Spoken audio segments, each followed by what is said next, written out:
Okay, very good. Thank you very much, Mel, for setting this up. And so I'm going to talk about tonight.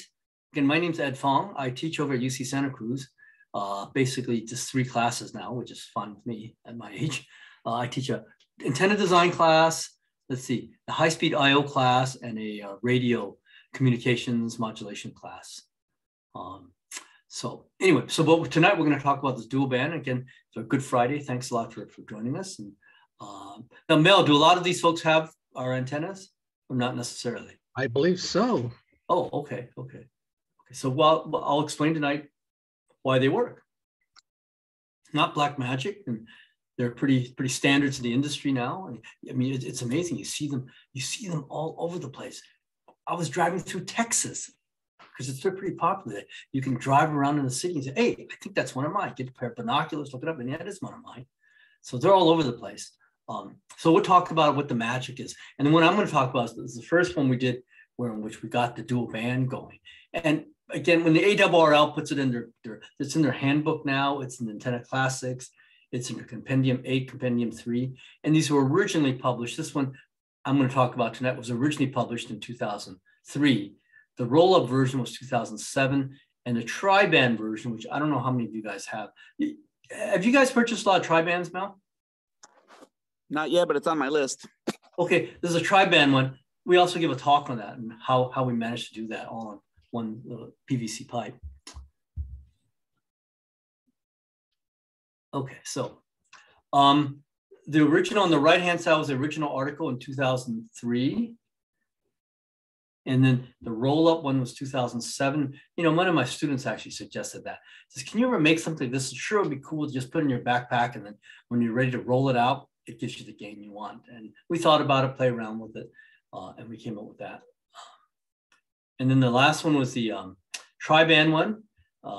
It goes all in one stick, 2 meters, 224/40. It's actually, this is an earlier version of it, which is, we gave it a lot of coax. It's actually only about this tall. It's only 5 feet. So it's a little taller than my daughter.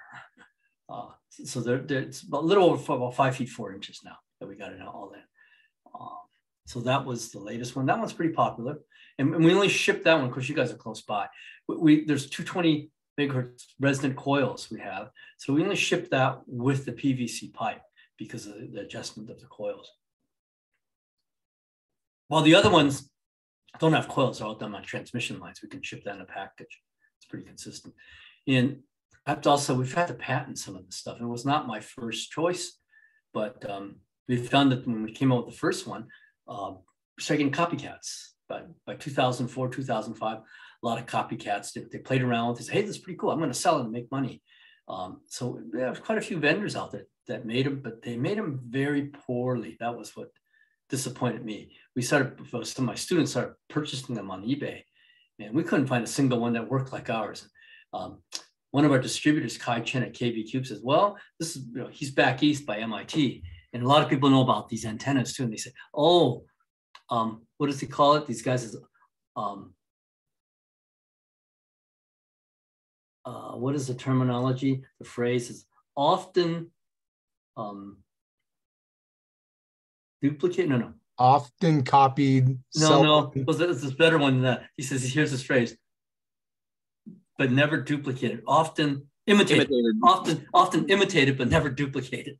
It is very hard to do. I mean, the concepts that I'm going to give you today, it's good that you understand it, but to actually do it actually required a lot. That the materials, the characterization of materials, most of the materials we do now, in fact, all special order. We don't buy it off the shelf.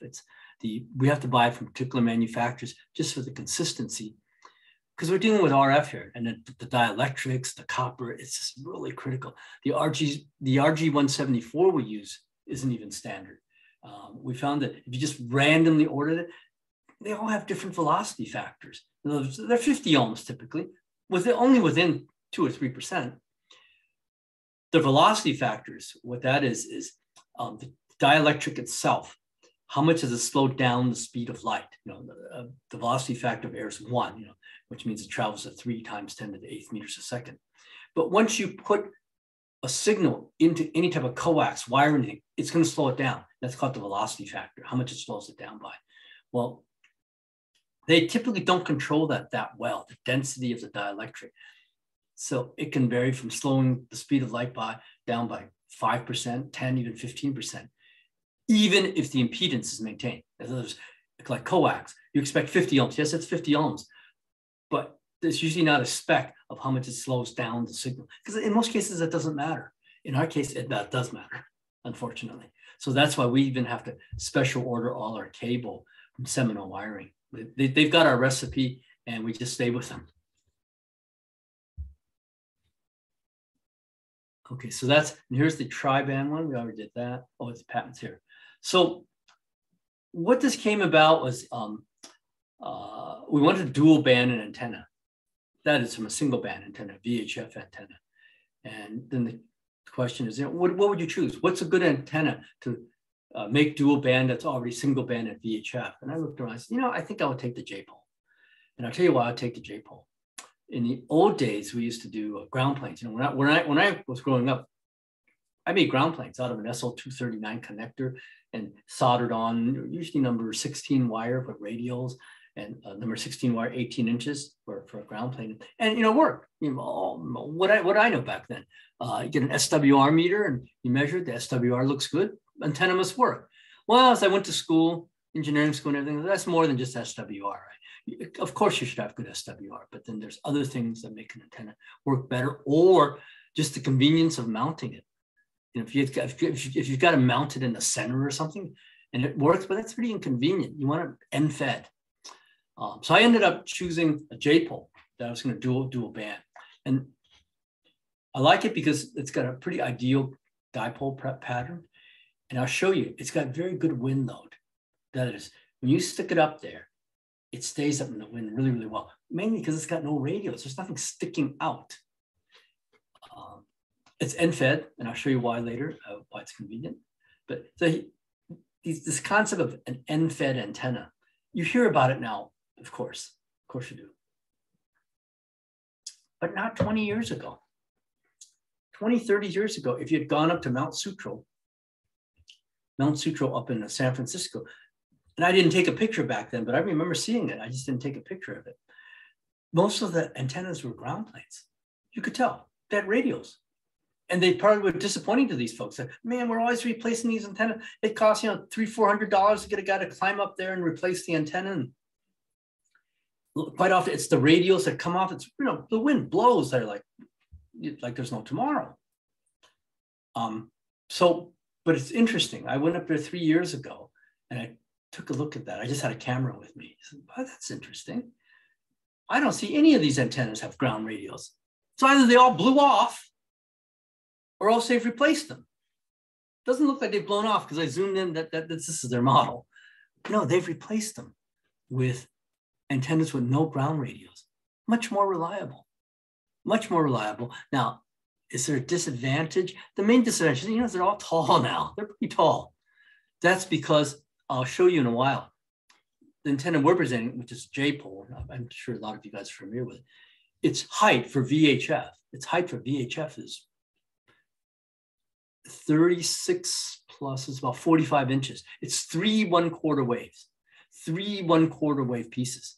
Right? A ground plane is basically 1/4 wave with 3 or 4 radios that are also 1/4 wave.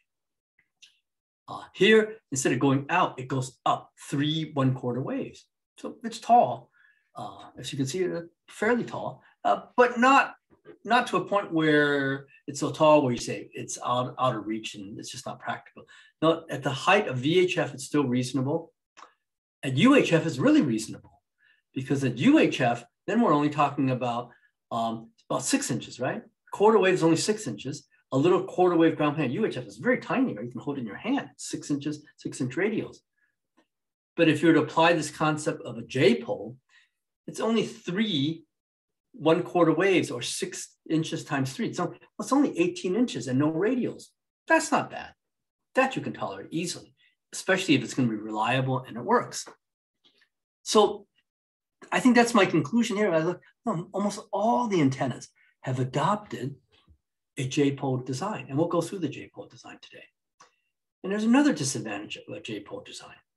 it's a DC short circuit. That is, if you put a multimeter across it, the center conductor and the braid, it reads 0 ohms. It's short circuit. And you would say, how does an antenna work? It's short circuit. No, it's a short circuit at DC, not at 450 or VHF. It's 50 ohm impedance there. But the good thing is that it's a DC short at DC is that it can't build up charge. Right? It's a DC short. Whatever builds up charge, it shorts back out. So that means you don't need a lightning arrestor, right? Like I'll give you an example. I think I've got a picture here. Here's a dipole antenna built years ago. Just using it as a reference, out of copper pipe. What you don't see is a little insulator. There's an insulator there. Here's the center conductor, and then here's the other ground braided area. And you can center feed it. It's just a dipole. Just built a copper pipe, a little bit more durable. And this, as nice as this antenna looks, it's not very durable. And let me tell you why.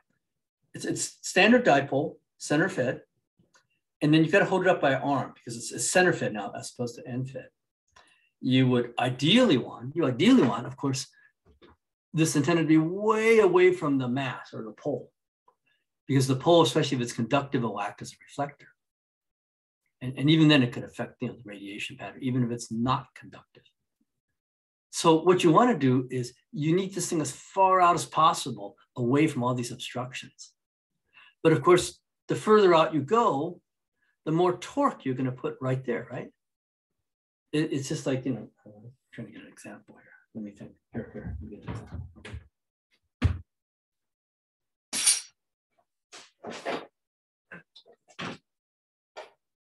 Here's a good example. Here's an antenna, one of ours. It's end fed.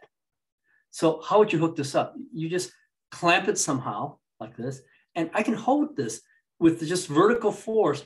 I can hold this with my arm. It doesn't take much. This is how you would use it. It would be vertical up and over. You can clamp it down. There's not a whole lot of force. I can hold it easily. But if it was horizontal, I can't, right? If I did it like that, I can't. Of course not. It's much harder. It's got what's called R cross F. It's got gravity pulling it down, and that force multiplies by the distance from where this point is. It's the mechanical engineer will call it R cross F force, or the torque, right? Some people know this as torque. And so even though I'm going to omit this. Even though this antenna will work, we built these. They don't hold up very well unless you weld them. This is not a weld, it's a solder. And you guys know how soft solder is. Solder is really, really soft.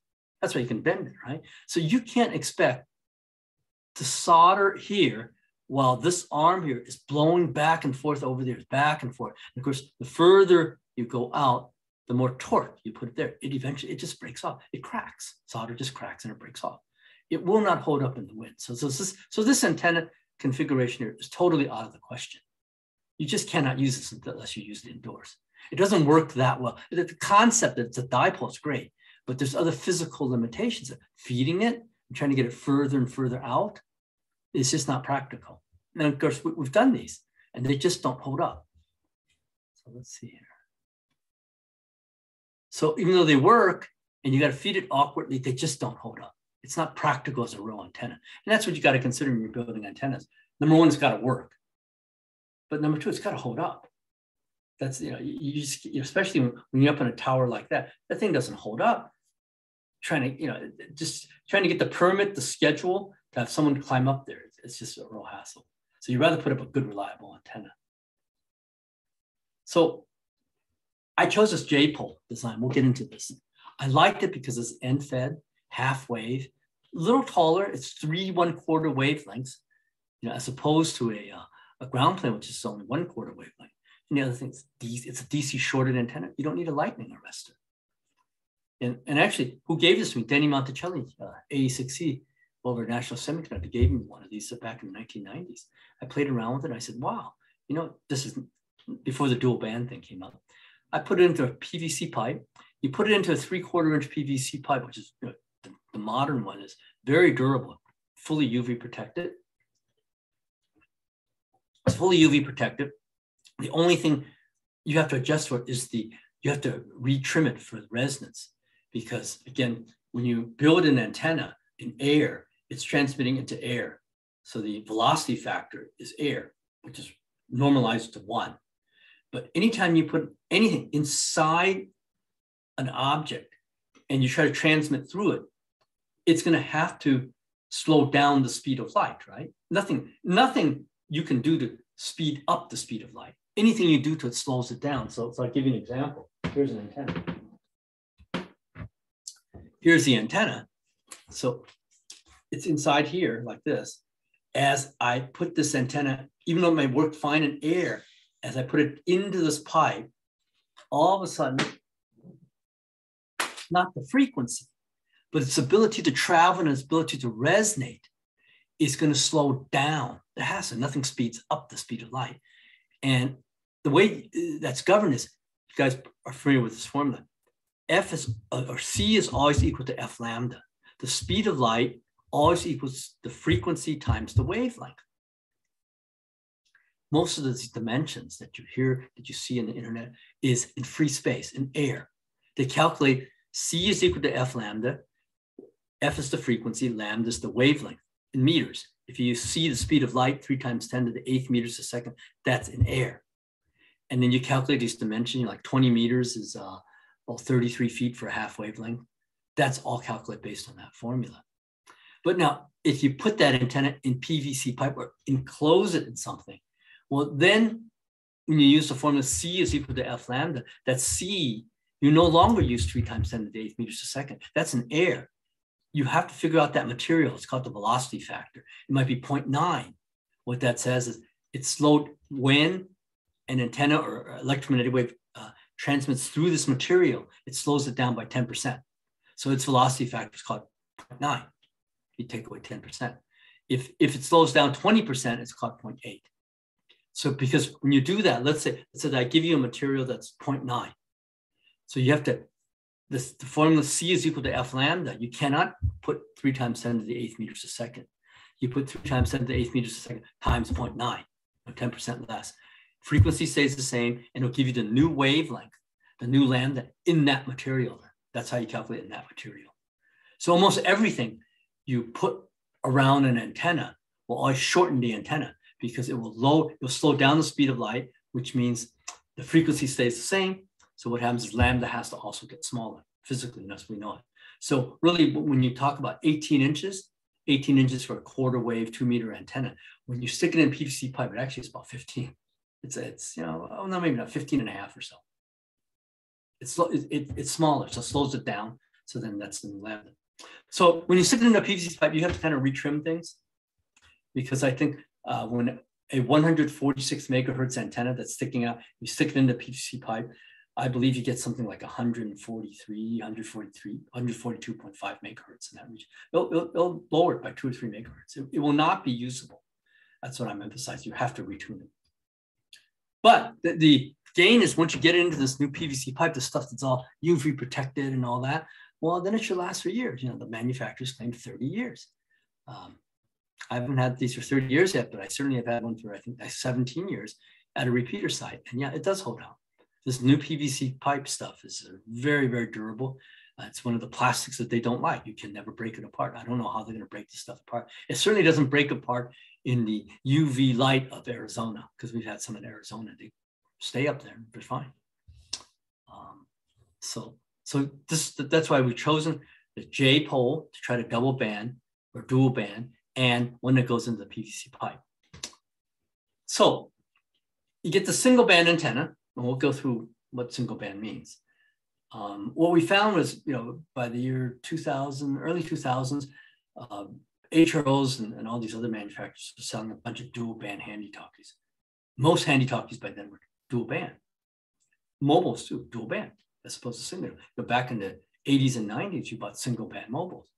But by late 90s, 2000, and these days, hardly anyone, they still sell them, but hardly anyone buys single band radios. Right? If you're going to buy a single band one, add $10 or $20 more and get a dual band.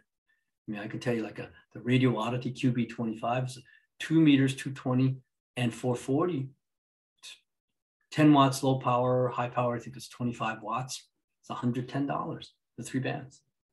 Today it's relatively cheap. So you wouldn't be not, at least not often with people looking for a single band radio for a little bit more. We're talking $10 more, $20 more. You get another band, why not? But the problem is you need an antenna. Of course, you still, if you buy a dual band radio like VHF and UHF, you're going to need a VHF, UHF antenna. So anyways, so by the year 2000, when all these new radios were being sold by HROs and some of the other places around that sold ham radio equipment, they also sold antennas. But what a lot of the folks at the swap meets are saying, and in the clubs, because they might sell antennas, but they're not cheap. You know, a good dual band antenna, if you look it up, you're talking $200, a little under $200. Like an X200 is about a little under $200. And with shipping, that's over $200. So it's quite expensive. So what happened was in the early 2000s, people were asking me, hey, you know, we need a good dual band antenna, because the ones that are available commercially, they're pretty expensive, and I mean, almost as much as the radio. So I said, oh, let me look into this. So again, I chose the JPoll for those reasons. And so let's see what do we do with it. One thing for sure is that this new design, whatever I did to modify it or to build one, the conclusion I had to be simple, reproducible, no radios. No radios for sure, but it had to be fairly simple. You know, it can't get real complicated, because then people wouldn't build it. And if it got real complicated, even you could build it, you couldn't build a lot of them because it's too complicated. So it had to be pretty relatively simple, certainly reproducible, that we can remake it. No radios. So that's kind of some restrictions. Some more. No inductors that you need to buy. This is UHF. You can't buy simple inductors from different manufacturers of a certain value and expect them to work. They've got self-resonances associated with it. So if you have a little inductor or coil, you got to really watch out for the self-resonances of those frequencies. It doesn't happen under 50 megahertz, but clearly above 100 they do. And they cause havoc. Once you hit the self-resonance of a capacitor, all bets are off. And capacitors, well, as a general rule, if the antenna you have is over 100 megahertz and you open it up, it should not have any ceramic capacitors or capacitors of any kind. Because if you guys ever bought capacitors from all the various manufacturers, they say 10 picofarads. I would say most of them under maybe 30 megahertz, putting it liberally, 30 megahertz. If it's 10 picofarads, you always have to excite it at a certain frequency. It's probably still holding out at 30. They typically will hold out at 10 easily. So in your capacitor meter, if you put 1 megahertz test frequency, if it's a 10 picofarad capacitor, more than likely it's 10 caps, 10 picofarads, even at 30 megahertz. But by the time you start hitting self-resonances at over 100, or even about 50 or 60 megahertz, you'll find that the capacitor starts dropping off in value. So a 10 picofarad capacitor just can't hold anymore. It starts drifting depending on the frequency. That's because a capacitor is not a strict capacitor. It's obviously got series inductance, series resistance, shunt, some more shunt capacitance at higher frequencies. So if you put it in a network analyzer capacitor at 100 megahertz, none of them behave like that. They got some series resistance associated with some series inductance. So we couldn't say, hey, we're going to come up with a design and this requires an 8 picofarad capacitor. You'll never find a good one or a consistent one at UHF. At 450 megahertz, you've passed the self-resonance of a lot of these caps. And if you call the manufacturers, they say, well, we don't guarantee that. They'll spec it, a lot of them are under 30 megahertz. So anyway, our design, no capacitors, no inductors. They're too unreliable, the values change, their self-resonance, they'll resonate by themselves.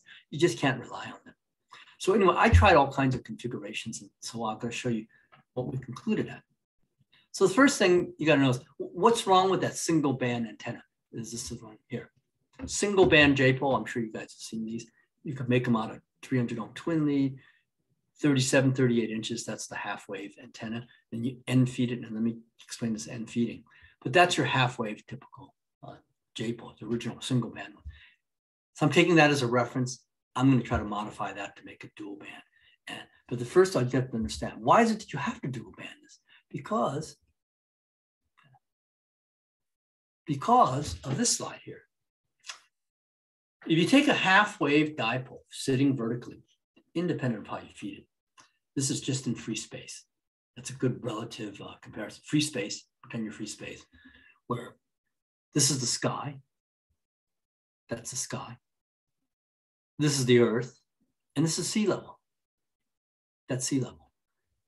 So if you were to be using a handy-talkie, little man will be sitting there, and then your friend or whoever is at sea level, walking, and seeing what your coverage is. So this is what's called an azimuth view. So if you're looking from the top, it looks like a donut. And the beauty of a half-wave dipole is, look at it. You're looking at it from an elevation or azimuth angle.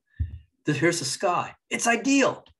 The energy isn't going into the sky. In fact, there's a node there. There's kind of a low node so that it's a minimum signal going into the sky. You want that, unless you're talking to an airplane or the space station, because you're typically talking to somebody on Earth. You would like all the energy to go out this way and this way. So at the fundamental, this is a vertical dipole. It's really cool. The energy goes, instead of going out like in a full hemisphere, it goes out horizontally like this, and its horizontal peak is right there. And of course, this is the sky. So yeah, some of it goes into the sky, but not a lot of it. And that's why a half-wave vertical dipole, if you can feed it correctly and get it working right, should work quite well. Now, that said, it is hard to get one going just right and ideally, because what you will want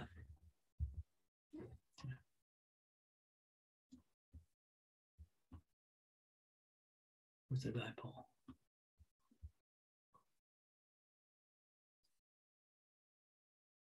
Well, I guess we just use this as a dipole here. Yeah, here's a vertical dipole.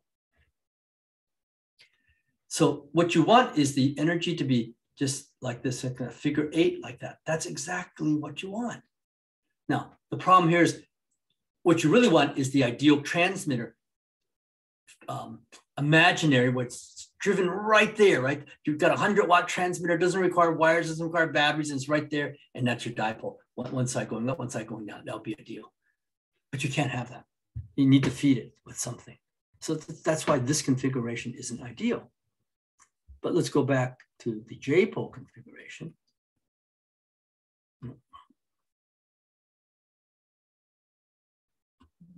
Oh, sorry.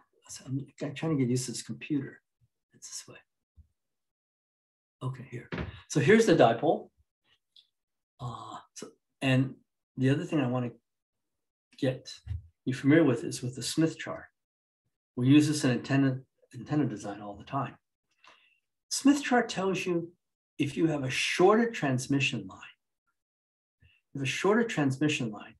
1/4 wave later, 1/4 wave would represent 180 degrees around the Smith chart. That's a quarter wave. And a half wave would represent 360 degrees around. So I'll give you an example. Let me get a stub here.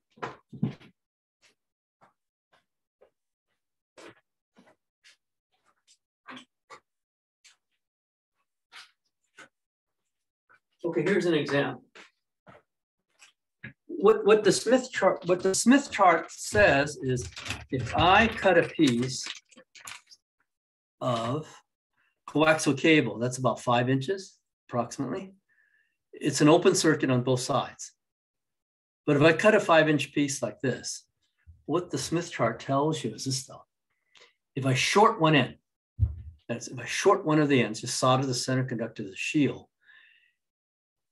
And this is a quarter wave for about 445, 450 megahertz in that range. So if I short one end, and I go 1/4 wavelength on the Smith chart, 1/4 wavelength, which is about equivalently something like this, which is about 5 inches, 1/4 wave, that's 1/4 wave at 445 megahertz.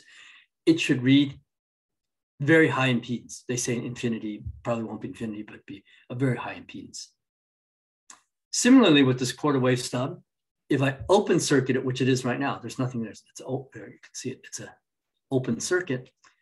If I leave it open, you would think if I go down 4.5 inches or so, you ask someone, is that an open or is it a short?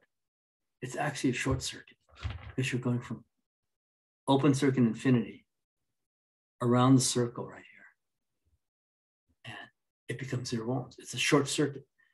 It's a short circuit at AC at the frequencies. It's not a short circuit DC wise. That's why people get really confused. People really get confused with this. Is that between AC and DC, at DC, if it's an open circuit here, it's an open circuit here, obviously. If I short circuit it here, it's a short circuit there. That's DC. And you got to really separate this. Let's see, I'm just getting a notice that our participant has enabled closed captioning. Okay, that's fine. So, and I like to explain it this way. The difference between AC and DC. Big difference, big difference. And probably, I'll give you a good example. If I gave you a piece of wooden block, I don't have one here, but I gave you a wooden block, and I asked you the question, is that an insulator or is that a conductor? Most people would say that's an insulator because it's thinking in terms of DC. At DC, it is an insulator, but not obviously at AC. At AC, it's a conductor. You know, you don't usually think of wood as a conductor. Of course, wood's a conductor at AC. That's why you can take your little radio and from an outside and walk into a building and still hear it. And the building might attenuate it a little bit, but it still conducts through it. So you have to think of it as opposites. Wood is an insulator, but it's really a conductor at RF. And then you take something like aluminum foil. You say, you know, aluminum foil, is that a conductor or is that an insulator? Well, most people would say it's a conductor. You get an ohm meter, measure 0 ohms, it's a conductor. But as most of you guys know, as RF, what do you use? You can use aluminum foil to shield signals. It's an insulator at RF. It's directly the opposite. So you have to kind of keep in mind when you're talking about RF and you're talking about DC. They behave quite a bit differently. The laws and the principles are quite a bit different. But the principle I want to get across here is if that's a short circuit, a quarter wave later for that frequency you're dealing with, it's going to be an open circuit. And for a quarter wave at 445 megahertz, it's about 5 inches of coax, 4.5, 5 inches, depending on the coax. So you have to understand that because we use that principle a lot because that's how the JPoll works. In a normal dipole, you would have fed it right in the center, right in the coax, you know, exactly like what we have here. If you have a dipole quarter wave up, a quarter wave down, you've got an insulator. You don't see it yet. You barely see there's an insulator there. It will work. You can feed it because the center point there is a low impedance, you know, 60, 70 ohms or so. You can feed it directly with coax because coax is 50, 55 ohms in that range. But I just showed you, yes, you can do that, and yes, it will work, but there's too much baggage with it, right? You need a long insulated or isolated pole to get good performance, and it creates too much torque. Wind blows it down, you're in trouble. Plus, a dipole is an open circuit. It's a DC open circuit, right? A dipole is just fan the dipole like this, one way going this one way going this way, and then you feed it to coax. If you ohmed it out, it's a DC open circuit. Well, if it's a DC open circuit, that means it's vulnerable to lightning. Lightning, obviously, if it hits it, the whole thing blows up, right? Lightning can hit your house and it blows up. There's nothing you can do about that. But I think when we say you need a lightning arrestor, what the arrestor is doing is when there's a lightning storm close by, right? You get a lightning strike, boom, that's millions of volts, millions. If it hit you, you would die, right? If it's a direct strike, you've seen lightning hit like redwood trees, it practically looks like an explosion, boom. That can hit your house. There's nothing that's going to stop that. When it targets you, call it an act of God. I've seen videos of redwood trees just blowing up. So a lightning arrestor does not arrest lightning, but what it does do, and it's kind of a misnomer, lightning arrestor.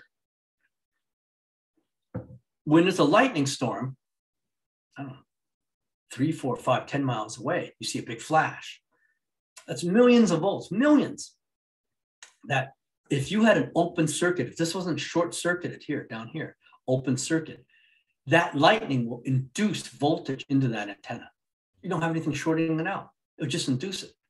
And what you don't want is as much as 40 volts. If it induces 40 volts typically, and goes down that transmission line, in our case, RG174, into a $1,000 radio, good luck.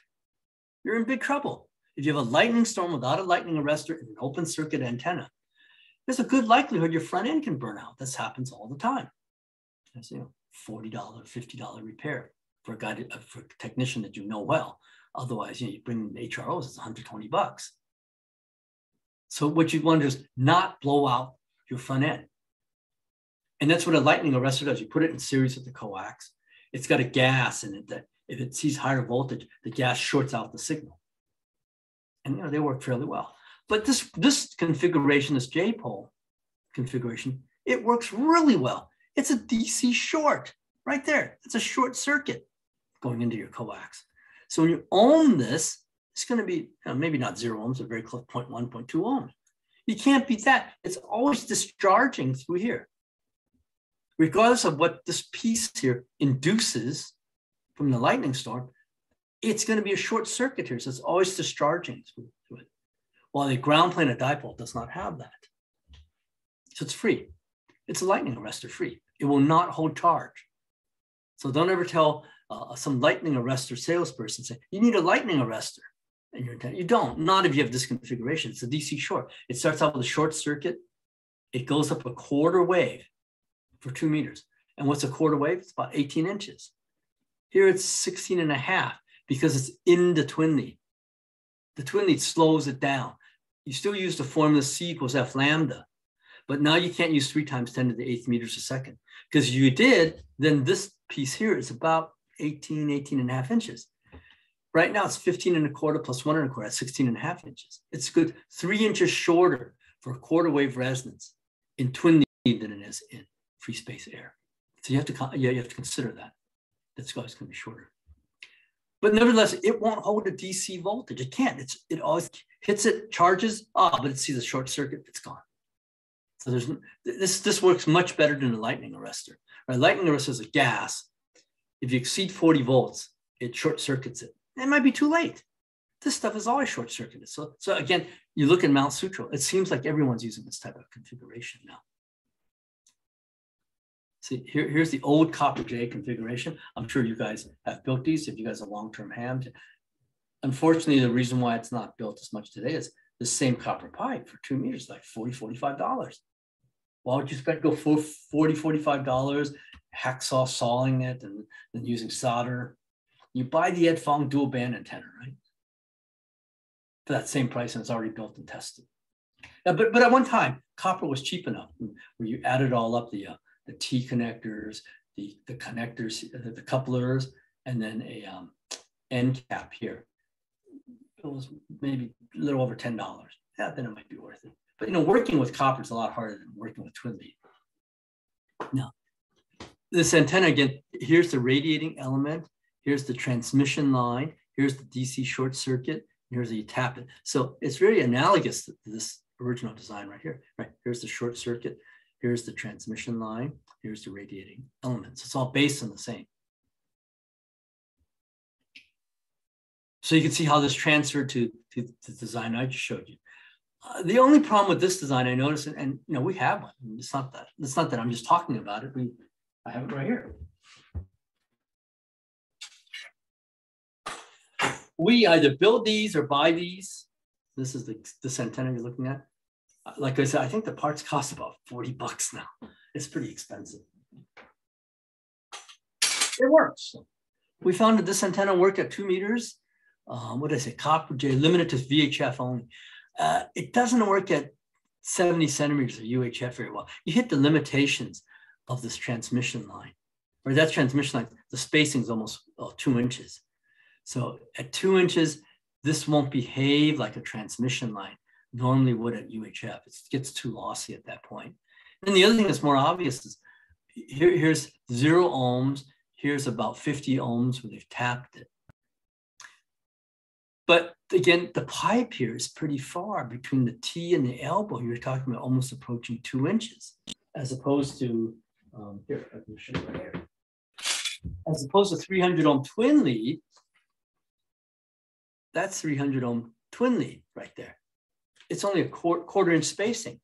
Quarter-inch spacing is fully suitable for UHF.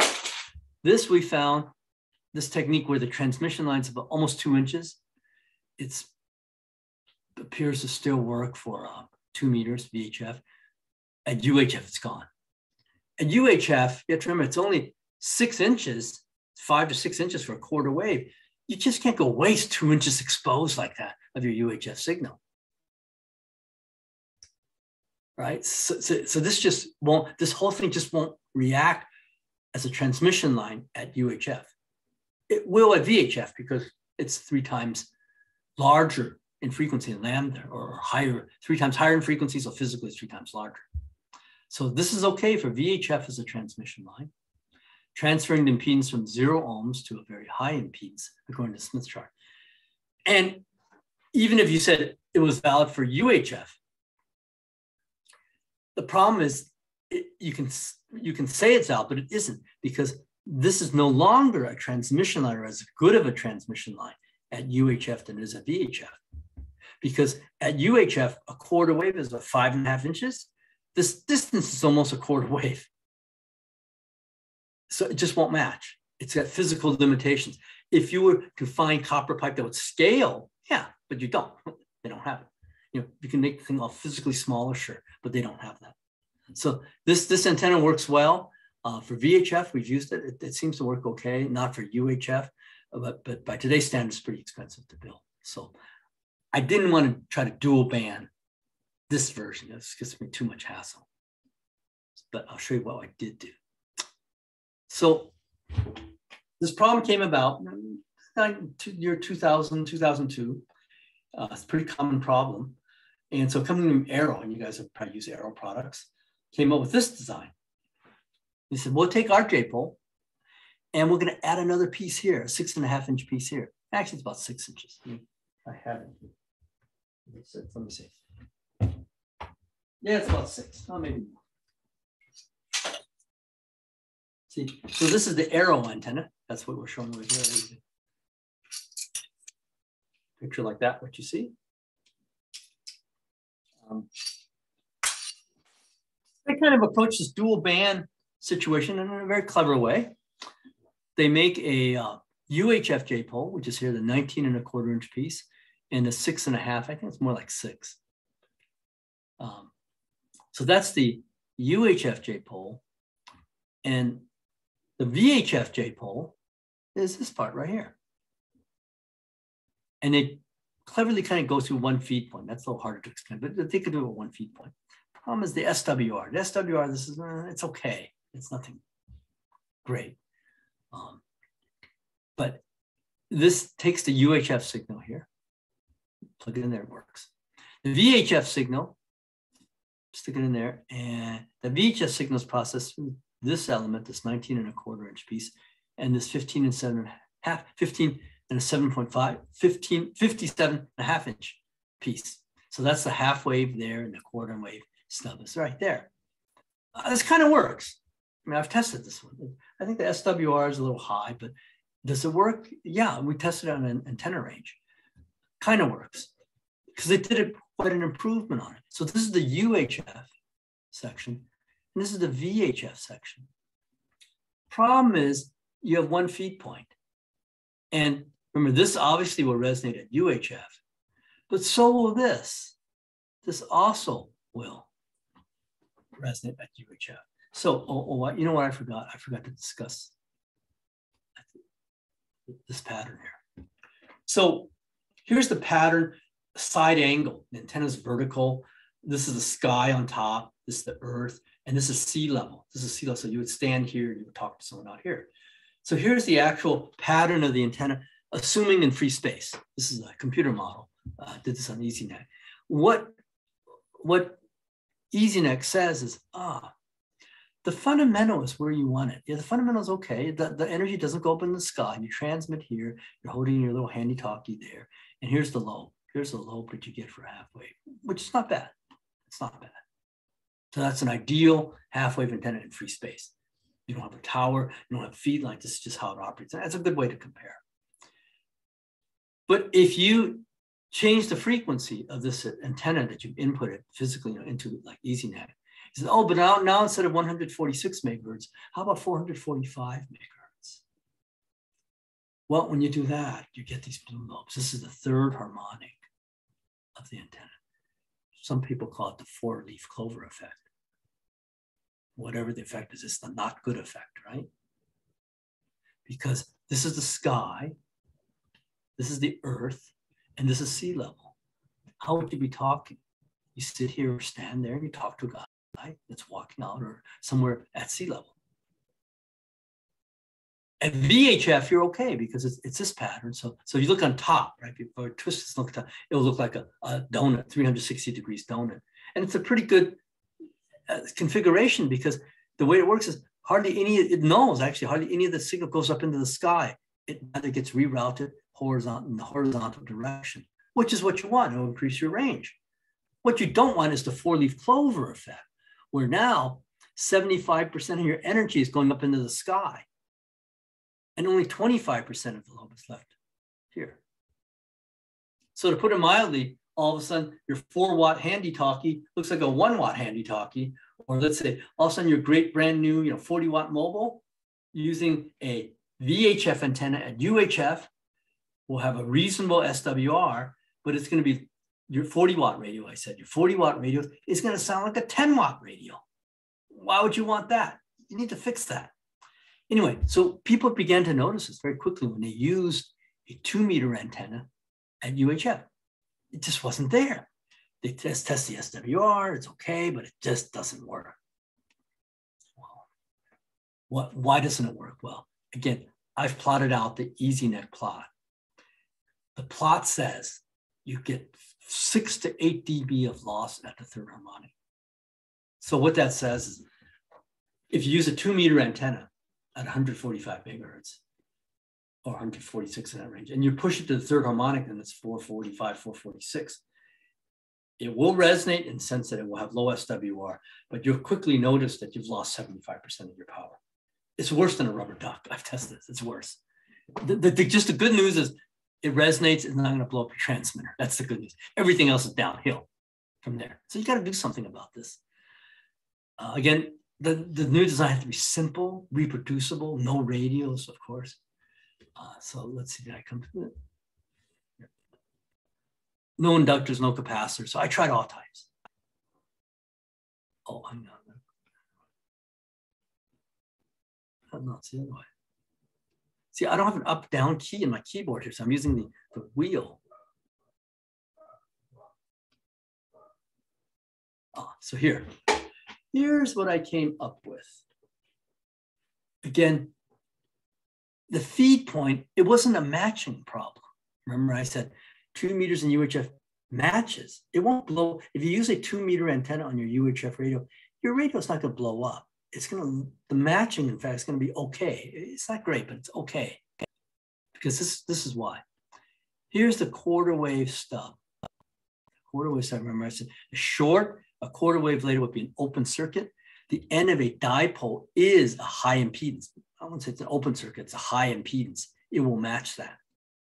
So at VHF, we have this quarter wave stub. It's basically 16.5 inches here. Short-circuited at the bottom, So therefore, if you connect your coax or the one side of your braid to one side and the center connector to the other side, and you see there's a short. It's a short at DC, yes, it's a short at DC, but not at AC. At 150 megahertz, at about 1.5 inch up, it's about 50 ohms impedance. And when you start putting a signal in here, the voltage pattern inside the coax will look like this. Because obviously a short circuit's got to be 0. You're never going to get any signal there. But as it goes up a quarter wave like this, it will peak. That'll be its peak voltage. And it happens to be at 16.5 inch, not 18, right? Because it's in between. In between, it slows down the speed of light. It comes out to be about 16.5 inch. But now, why is it that you get the resonance at UHF? Let me explain why. It's because of the Smith chart again. If you take the Smith chart, if you take the Smith chart, let's say you start out with a short circuit, and you go quarter wave, it goes from high impedance. You go another quarter wave, you're back at the origin. It says, if you go a half wave, a quarter wave out, quarter wave in, whatever, you're going to wind back up at the same spot you began with. So wherever you began, that's going to be, you're going to wind back up. So basically, that's what this, I'm trying to illustrate here. At VHF, a short circuit, you go a quarter wave, the voltage gets distributed like that. At UHF, the reason why you still have resonance is it just goes, remember, every quarter cycle is 180 degrees around the Smith chart, or every half cycle you return back to the same point. So that's exactly what it takes advantage of. Obviously, it starts out as a short circuit at UHF. It goes up about 5 inches. Remember, it's not 6 because it's in the plastic. Its voltage will peak. If you go another 5 inches, it goes to a minimum again. And if you go another 5 inches again, it goes back to a max. And that max corresponds to that high impedance point right there. So therefore, you'll have a match for UHF up to this point, provided now that you get rid of the VHF sections up here. Because once you get a match, what did we say the antenna was going to be? It's going to be a half wavelength antenna, a lambda over 2 sides antenna. So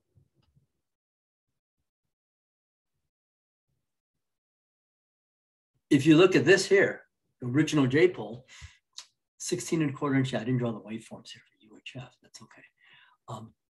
What you would like to see at UHF, it's matched up to here. But what does UHF signal, the UHF signal want to see? It doesn't want to see 37 inches.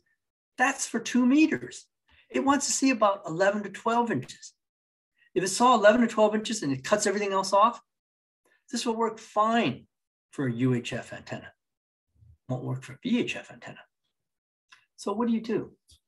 What you need to do is after about 11¼ inch, 11½, depending on what frequency you want to operate at, you want this top part to be gone. I'm at UHF, I don't want to have anything to do with it. Anything that you to do to it, it ruin my signal. But you still need this section for what? You need it for VHF. So what do? You go back to the stub thing again. Go back to the stub thing. A quarter wave stub, right here, a quarter wave short circuit on one end will be an open circuit at the other end, open circuit. So what this is, if I put the stub, which is actually about 4½ inches, about 4½ inches, right here, short the top, how would this behave? It'll look like an open circuit. It'll look like as if it wasn't there at UHF. So for all practical purposes, for an electromagnetic point of view, at UHF, 445 megahertz, this section here is all gone. It gets isolated by that stub because a quarter wave shorted stub will be an open circuit. So as far as it's concerned, it's not there anymore. This way, it allows this 11¼ 11½, depends what frequency you're at, it allows it to become a half wave radiator. Now, if you have any questions, save it for the end. I'll be more than glad to answer if you're not clear about this. But at VHF, remember, this is the quarter wave stub, so it's only a quarter wave of the signal. It doesn't go fully around the Smith chart once. It doesn't do that. It's just strictly a quarter wave signal. And in this twin lead material we're using, and I should show you guys. Yeah, well, I just showed you. In this special order twin lead material,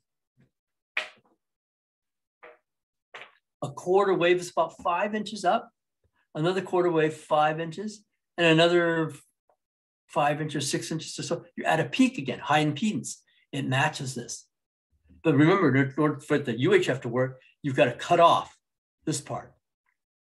You just want the 11¼ inch piece in there because that acts as the half wave UHF section. But at VHF, you still have to start out with a short circuit.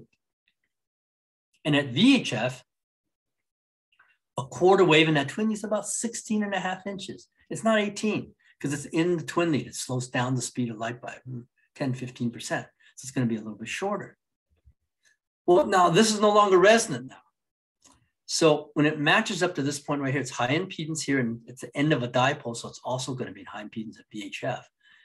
It sees, because that's not resonant anymore, it sees an 11 1/4, 4 1/4 plus 17. What does that add up to? About 37 inches, half wave. So at VHF, it sees this whole thing. At UHF, it only sees it up to here electromagnetically, and the matching was already there before.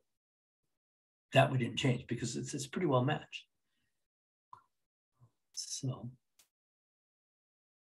that's the basic principle behind it. The roll-up version is the same principle, except that we had to make it all on one twin lead. We just cut notches, and then we put heat shrinkable tubing over it. So this is designed to work in air, Wow. This one's designed to plug into a PVC pipe because it's a base station. It would be much more durable. So what's the difference? About 2 inches. This antenna that's just designed to hang up in air, it's you know, I'll show it to you. Let me bring it up. If you guys already don't have one.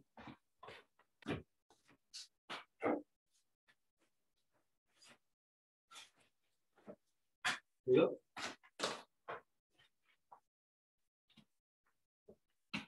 Here, so I've got this one here that's designed, it's called our DBJ2, and I'm sure a lot of you guys have this already. It's all just rolled up, and you unravel it, and there's a little hook here, and you just hang it up. But it's designed to transmit directly into air, as opposed to the other one that's in the PVC pipe. The one that goes into the PVC pipe is about 2 inches shorter.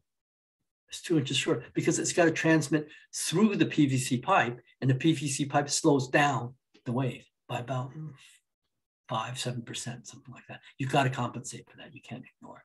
So that's the thing you notice between the roll-up and the one that goes in the PVC pipe. It's about 2 inches shorter than the one that goes in the PVC pipe.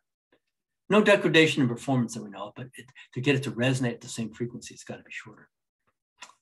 Let's see. Yes, so yeah, we mentioned that. And then the other thing is we notice, how about the pipe? Are there different manufacturers that make the pipe different? Because the first thing is they're not making it for me. They're making it for gardeners and irrigation and all that. I'm using it for RF. So we found that the Lowell's 23990 was the most reliable. Attenuated Delise seemed to be very reliable. And based on our tests, it's good. And again, they carry it at Lowe's. Let's see. So how does it work? Time is running out here. How does it work? Well, here it is. This is on a 8591, one of my spectrum analyzers. And look at it. So here you have a 2-meter JPoll at UHF. 2-meter antenna, not designed to go at UHF. You plug it in, it doesn't blow up the radio because it still matches as we've shown. But it doesn't perform as well. As soon as we use that little stub, it goes up about 6 dB. And by the way, so what's the intuition behind this? Intuitively, why does it do it? It's actually quite simple.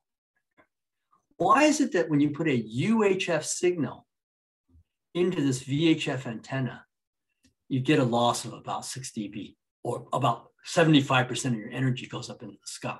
It's not what you want. Why does that happen? It's because it's not a matching problem. We kept the same matching. When it goes here, remember, the UHF signal would like to see 12 inches. It doesn't see 12 inches. It sees the whole 2-meter band, which is 37 to 38 inches. So what happens is if it's a UHF signal, it gets to this point, it would like to see 11 to 12 inches to be a half-wave dipole. So you could say the stimulating electron or current goes in through here, goes in there, and it radiates, and also it doesn't stop. It's supposed to stop at about 11 or 12 inches. It continues. That excitation waveform continues. It should have stopped.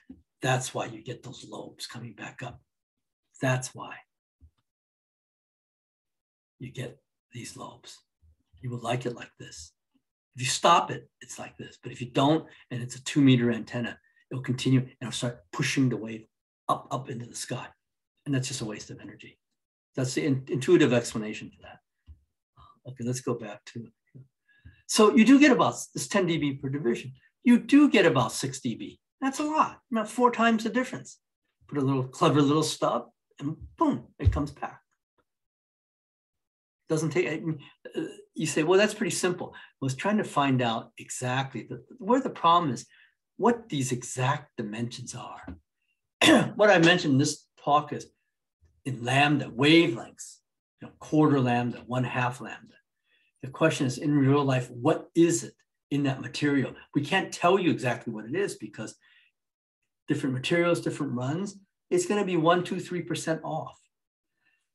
They can't guarantee, I mean, people making wire material can't guarantee a velocity factor of 0.1% of error. Oh no, it's, they'll tell you 5, 10%. We don't know. We don't really spec to that typically.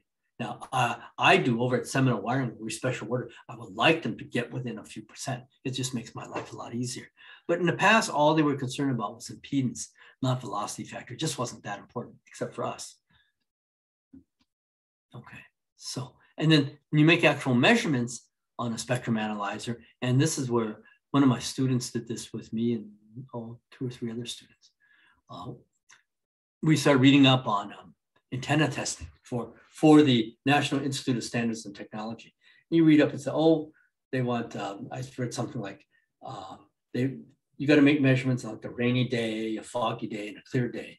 And if you take all those averages and take like, we did 5 measurements in each condition and take the averages, then it should be pretty good. And they're right. When you take 15 measurements, again, 5 on a rainy day, 5 on a foggy day, and 5 on a good day, here's these 15 averages. It's not bad. It's basically kind of like what EasyNet predicts, within like 0.1, 0.2 dB. I'll give you an example. The quarter wave antenna, and this is not a fancy antenna range. It was a clear parking lot on a Sunday over to school. So that's actually pretty good. And it's all relative. It's like 50 yards. When we transmitted, it was like minus 24.7. If you replace that quarter wave mobile with a rubber duck, yeah, you lose about 6 dB. You really do. Not standing on top of the car. Now, you can't use that as a ground plane. That wouldn't be fair. Standing just by the rubber duck itself. You lose about 6 dB over a quarter wave mobile. Standard JPoll is better than a quarter wave. You would expect that. A standard vertical half wave is actually better than a ground plane. By not a lot, 1.5 dB or so. Not significant, but measurable. And our JPoll dual band with that little resonator competed very well with the standard JPoll, maybe 0.1 dB off. That's really insignificant, even hard to measure. But it was there because we took 15 measurements. I'm pretty confident these are correct. But you wouldn't do that. I mean, 0.1 is just irrelevant. You got to get above 1 dB before you really start noticing stuff. Now at UHF, we had also the same condition, a quarter wave mobile antenna. It was about 50 yards away. It doesn't really matter. We didn't have to measure 50 yards. It's because it's all relative. If we replace it by a rubber duck, sure enough, you lose about 3 dB. Sometimes more, sometimes less, depending on how good the antenna is designed. Now, the thing is, if you use the standard VHF JPoll, terrible versus you lose. This is at VHF now. You lose. I'm sorry, this is a UHF with a VHF JPoll. You lose about 7 dB, 6.5 dBs. So you never use, or shouldn't, a VHF antenna on UHF. It's worse than the actual quarter wave reference mobile antenna by quite a bit, about 75% less, 5, 6 dBs. And so to prove our point, you use our antenna with the correct stub, that little stub we put in there, and hopefully I've kind of explained out the magic to you this evening. Oh, it comes back, 38, 38.9. It comes back. That's significant. Minus 38.9. Instead of using a VHF JPoll at UHF, it's a minus 45. 7 dBs off. Well, not 6 dB, still 6 dB. 6 dBs off, quite a bit. That's a lot. So yeah, the principle does work. Let's see, what else can I say? Oh, see, here's how we test them. The original test, this is our original, we still have that, by the way, 8753. Our old tank there. That cost us a fortune. The new one we have now is a 5062. It's amazing. $38,000 cheaper 20 years later. And When you open this up, it's just a PC in there with a panel. So the panel kind of looks the same. You try to keep it the same. To try to keep the panel, but it's just the whole RF section is this front panel. When you open this up, there's a hard drive in there. It's some kind of PC they modify, and they've got little ribbon cables to connect to this panel. But it works. It works really well. It's cheaper, and it's got infinite memory. It can do a lot more processing, FFTs, and all that stuff because it's a computer. Let's see. Oh, the other thing I want to review. A lot of people are curious about that stub. That stub, that's what you've added into it. How does that stub look like on a network analyzer? It should it should look like an open circuit. It's close. It's very hard to get an open circuit at UHF and a pure short circuit. It's right about there. So it should be there. It's not quite when we scan it. And of course, any other place, it's all over the place because it's not resonant. And then what I found is, I said, well, how stable is that? I put my hand around it, shorting it out. Yeah, it's still pretty good. I mean, again, it's not sitting out there like what it should be. It won't, it's very hard to get it out there. You need like a cavity to get it out there like that. But it serves its purpose. It serves its purpose. It's only, a 5-inch piece of coax. And they want to know, how about at 146 megahertz? Well, it's pretty high impedance, but it should be like a piece of wire. The coax, and an open wire is like that. So it doesn't resonate at 146. It looks like pretty much like an open impedance. So again, that probably accounts for, it's not ideal, but it works pretty well, So let's see. So here, right? Yeah, here it is, the dual band hanging on my roof again. When you connect it and feed it at the bottom, there's a lot less torque. It's vertical gravity and that's it. And when this wind blows, the whole thing's all round. So it's aerodynamically pretty well designed. No radials, which is nice, no radials.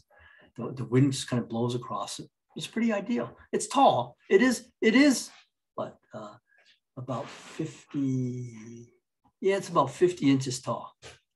As opposed to a ground plane with radials, which would only be about 19 inches tall. So you do trade-off. But we think that this, obviously most people think it's a pretty durable design because you go look at an antenna tower these days, they're all using this configuration. And you don't need a lightning arrestor. So here's the portable roll-up. Here's the actual antenna. We include the adapters. We include an extension. That's a 6-feet extension. It's a female on one end and a male. So you can plug this end right into that end and get an extension. You can buy more extensions, and you can probably load up 2 or 3 of these. After a while, the losses get pretty high. But we include the adapters for SMA male and then SMA female. And then we have other talks on how you get gain out of a collinear. We have a talk on how to tri-band it. Here's these are not radios we sell, but some of these, I think we give these as raffle prizes. They're cheap now. This is like the Baofeng tri-band radio. Actually, you can pick it up for about $40, $35, $40 now. Yeah, the dual band when UV5R was really popular. Now they got the UV5 x3. And QST reviewed that. They thought it was really cool. You get 220 from an extra. What's an extra $10? You get an extra band. And these by Radio Oddity are pretty good values. Quad band are 25 watts. B-Tech puts out basically the same radio. It's just that the front is a little bit different, but it's the same chipset. They ask a little bit more. But yeah, considering you're buying these radios, I don't know, they're a third of the price of these ICOMs. And we give, that's the only thing we can afford to give away as raffle prizes every month. They seem to work pretty well. We've given away at least 20 of these. Hey, oh, by the way, Mel, you got the invitation to the banquet, right? Yeah, but it looks like I'm the only one local here. Oh, are you going? Hey, are you going? It's the end of April. Yeah. I might. That is actually an open date for me. So it's the 28th of April. It's at the Blue Pheasant. So you guys, it's kind of a long trip, but if you're already up here, it's good to go. It's really fun. We have Tom Lee. Tom Lee's a much better speaker than me, trust me. He's talking about the history of spark gaps in the Silicon Valley. It should be fun. And it's at a really good restaurant by the golf course, if you guys have ever been there. But yeah, if you guys down at Gilbert, it's a little far to just come on up. let's see what else. Oh, so yeah, we sell these for our fundraiser for our group. The dual band, you guys probably already know this. You guys get it pretty cheap, $35 now. If you look online, it's $55 now, $50 plus $5 shipping. So that comes in the dual band commercial for base, ham, or commercial. The commercial covers the MERS frequencies and the GMRS, FRS, while the ham one covers the ham, VHF, ham, UHF. The roll-up's the same thing. We make a ham version and we make a commercial version, same price. Comes with 6 feet extension and all the adapters. The Triband, which we haven't given a talk on today, normally will retail for about 90, actually 95, would ship in about 95. You guys will just pick it up, $65. That comes with the PVC pipe. And then we also make the UHF gain, 5 dB gain, which I didn't talk about tonight, how you get gain out of a collinear. So the most popular version is we tune it for GMRS. We also make a ham version too. So that's $43, but that retails for about $60 now. We've had to just really raise up the labor, and just getting the materials has just been outrageous, the cost. And being an extra extension cable for the DBJ2, they're $6. That hasn't gone up. And then the adapter BNC to female, that's the connector that converts the DBJ2 to, so you can adapt to on your regular mobile or base. That's $250. So I can send mail a spreadsheet. I'm sure you guys are familiar with this because I'm sure you guys have ordered. And the mail's up here or somebody's up here, you can just pick it up. Aside from that, thank you for your attention and questions. I'm open for questions now. Let's see, what is it? Hi, Ed. I got 2 questions for you. Sure. First one, does it make a big enough difference to worry about end connectors? And second question, is there any reason you don't do a 6-meter antennas? Are they just too big? Okay, end connectors, there's no difference, not today. At 500 megahertz, everyone's just stayed with the SO239. That's fine. We offer everything in N. You got to pay $5 more because of the connector. The only reason why I say go with an N, if your repeaters and your duplexers, if your repeater site's already N and you're buying an antenna for the repeater, sure, just go with an N. But if you're going to start, no, because the PL259 is much cheaper. And if you sweep it in a network analyzer, it goes clear on up to 500 megahertz with no problem. I would just, because the radios now don't even come in N. You just have to get an adapter, right? I mean, there's no point in saying, I've got an N antenna, but my radio's SO239, you'll need an adapter anyway. So just go with whatever's your radio, which is usually all SO239 now. Your other question? 6-meter antennas, is there any reason why you don't do that? Well, I don't build a 6-meter antenna. I have a pretty good idea of how to build. You wouldn't use this design. The reason why there's good ways of building a 6-meter antenna. We've built HF antennas for the Red Cross. The Red Cross is on 46 megahertz. And the most successful antenna I find, because it's got to be small too. You can run a dipole on 6 meters. That certainly will work, especially if you're working DX. It should be a horizontal dipole. That's what I use. And 6 meters, it's been hot lately. And I can work all kinds of stations with it. But if you want to build a vertical, the vertical would be just too tall. It'd be like 15, about 15 feet. That would be too tall. 15, that's tall. The configuration I would use is a quarter wave. So what I would use, and I built these, they seem to work pretty well. What I would do is you put in a PVC pipe, a quarter wave. So a quarter wave would be 45 inches, 45 inches of wire. And on the coax, the center conductor. And then you don't have to go another 54 inches down. You take the braid of the coax you put in there, you form a coil. You get about 60 inches of wire, number 16 or 18 wire. And around the coax, you make a coil coming back on the coax. So the whole antenna vertically is about 70 inches tall. That's reasonable as a vertical, about 70 inches. So is that clear? How did I explain it right? Can you visualize what I'm saying? Yep, thank you very much. I've tried a lot of configurations. That one seems to work. I mean, you sort of like this. Okay.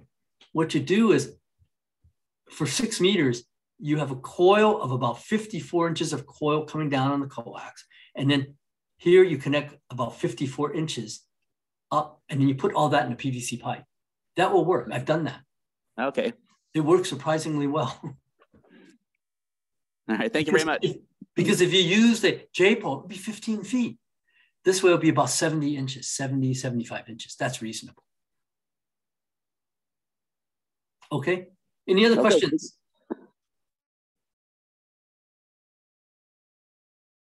No more questions? So the most common questions are, can we paint it? Yes. We've done experiments on paints. Krylon spray paint is fine. 1 or 2 coats doesn't seem to affect it. The other common question is, how about, why don't you ever use a balun, a ferrite balun? Well, this is what we found with experiments with baluns. If your antenna is working right, in other words, if it's resonating and it's tuned right, and the SWR is below 1.3, 1.4 to 1, that says you don't have a whole lot of reflective power at all, which means you also don't have reflective power in the outer braid of the coax, because that's all the ferrite does. It chokes the outer braid.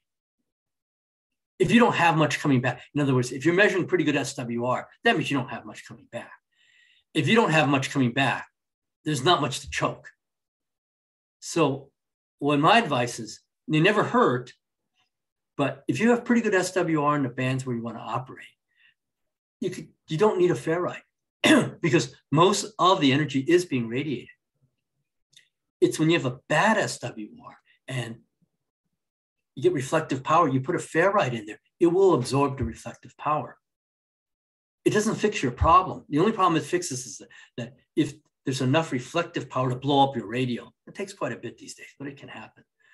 If there's so much reflective power that blows up your radio, you put a ferrite, it would help. But you would know what I would suggest. I think it's time to fix your antenna. Right? The ferrite isn't fixing your transmission. You're just converting that reflective RF into heat. And I've done this. If it's off resonance, man, that ferrite can get really, really hot. That's not what you want. You're heating up a ferrite with a phase lock loop oscillator power amplifier. If you want to heat up a ferrite, just put it in your oven, right? That's the most efficient way to heat up a ferrite. So that's my opinion on ferrites. They don't hurt, but actually, as you get up to higher and higher frequencies, you got to be very careful with the ferrites of ones that work and ones that don't work. At HF, 43, mix 43 is fine. But as you get up to VHF and UHF, it's a lot trickier. I say it's a lot easier to get your antenna working. Get your antenna working, you don't need a ferrite, okay? Any other questions? Yeah. Hey, Dr. Fong. Oh, sorry, Mel, go ahead. No, go ahead, John. Oh, I was just going to ask you, I don't know how much it would be antenna related, but kind of your thoughts on where amateur radio is going in terms of transceiver technology and what you're seeing that you might be excited about, or if it just kind of is going to remain status quo for the next 10 years or whatnot. So I'm just kind of curious your thoughts. There's always fun things to do. The opinion varies. The coolest radio, I think, lately is a USDX. Mel, you have one, right? Yes, I do. Have you played around with yours? Not as much as I would like to. But it's pretty, for the money, pretty cool, right? Yeah, all built in, batteries built in and everything. So batteries, yeah, the USDX are $155. Make sure if you need one, get it from me. We get it pretty cheap with the 4 ampere hour battery, the lithium ion battery. Otherwise, you cannot find it. You have to jimmy up your own. But it's got a 4 ampere hour battery. It's 80 meters through 6 meters plus work bands. It's got digital filters, and it's the size of a book, a novel, right? When you say, the best way to describe it is, oh, you have one with you? Actually, let me get one. Hang on. I got one. Mine's buried somewhere. No, that doesn't have a built-in sound card, does it, on that one? No, it does not. Okay. Thinking of embedding a digi-rig in it, though.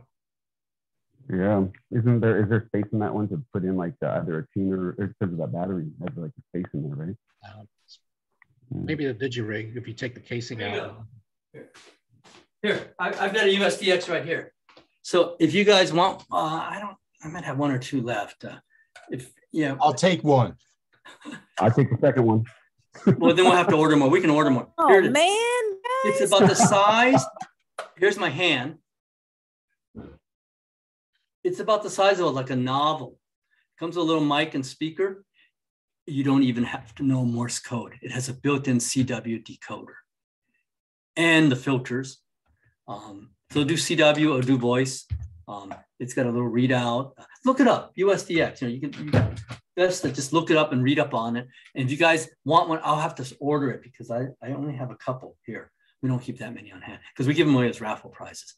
But they're pretty cool, I have to say. I put this in a backpack. I go up by the reservoir here, throw up a dipole, and because the good location is high up, boy, it really makes good contacts. It puts out about 10 watts PEP, about 5 watts continuous. Oh, really? We've been studying this for a month or two. We're ready. We just need to know the right place to click buy. Oh, yep. Oh, so you studied the USDX radio? Oh, yeah. It is pretty cool. And you guys don't have, well, Mel's got one. Borrow it from him. Well, I tried to get more from you, Ed, but you needed them for raffle prizes. Right. I need, okay, let me order more. Let me order more. I take some. You can't say borrow it from Mel. He's in California. I'm in Texas. You're not. Ian's in Idaho. It doesn't work that way. Oh, who's in Idaho? Actually, I'm in Colorado. Okay, anyone in Idaho? Oh, that was Dean. Sorry, Dean moved to Idaho. Yeah, okay. Different guy. Well, because I go to Idaho all the time. I go to Boise quite often. Boise, I know because my in-laws are there, so I fly up there quite often, and my wife goes up there quite often. So we can always bring it. You know, it is. I have to say, I have lots of fun with this thing. It doesn't take much, and it's. In fact, you can turn it on. Can you see the display? No, it's too much light here. You can't see it. Can you? See, I think that's just going to go perfect with that ATAS 20, the AT20. No, there's too much light here. You can't see the display. Can you turn the power down on that to get like to attenuate the power down to like 1, 2, 3 watts? Yeah. You can change the drive, but you know, I like the maximum, which is about 10 watts PEP. 10 watts PEP, go up to the hill. You know, like during winter field day. Put it this way: winter field day, I took that up, had 20 meters and 40. I didn't work all states, but I worked all sections. You know, 0 to 9 on it on phone. It works. It works. It works quite well. All right. So yeah, let me order some more. I'll order some more and then I'll tell Mel. Thank you. Okay. Awesome. Thank you very much. Yes, I gotta go. It's time is. I haven't had dinner yet. My family's ready. But anyway, hey, thanks a lot for your attention. And then I'll get back to Mel. And yeah, I don't have enough of these to give you guys now, but I can order more. They are really. It's amazing how they did it on an FPGA. That is amazing. They did it on an Atmel FPGA. All the digital filtering, the DSP, and all that. But they've been working on this. It's an open source thing. They've been working on this for 15 years. And there's just so many of them out there. It's confusing about who's actually. Yeah, because everyone's got a different version, right? Right. Right. I think of all the ones I tried, the USDX one is the best. It's cheap, $155. They have it in this case with this battery, barely fits, a 4 ampere hour battery, and it'll go for about 40 hours. Wow. Like 40 hours. And it uses a very innovative power amplifier. It's class E. It's a Nathan so-called class E amplifier. Very efficient linear amp. It's a switching linear amplifier in the RF. That's amazing. It is. They put in a lot of work on this. Trust me. Just don't mess up the settings or else you'll. Yeah. Don't mess up the setting. Just leave it the way it is, and it works. I've tried. No, they've got the thing pretty optimized.